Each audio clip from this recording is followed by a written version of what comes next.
দিদি, ও দিদি, আজকে পটলের দোরমা গুলো করবা? কই দেখি। বাহ, হ্যাঁ করব করব। ঠিক আছে, তাহলে চলো শুরু করে দিই পটলের দোরমা। হ্যাঁ, পটলের বিচিগুলোকে শিলে বেটে নিয়েছি। এইগুলো কড়াইতে নেড়ে আমি পুর দেবো। কড়াই গরম হয়ে গেছে, এবার তেল দিয়ে দিলাম। পটলের পুরগুলো দেওয়ার জন্য এবার কড়াইতে নেড়ে নিলাম।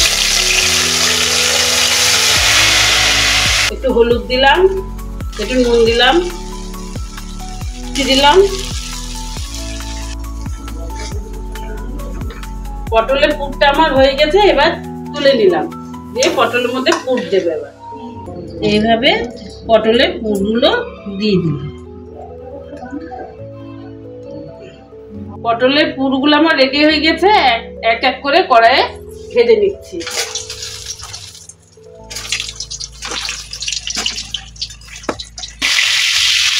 জিরে, তেজপাতা, লঙ্কা ফোড়ন দিলাম। জিরের গুঁড়ো, হলুদের গুঁড়ো আর লঙ্কার গুঁড়ো এই দিয়ে আমি বাটনাটা কষে নিচ্ছি।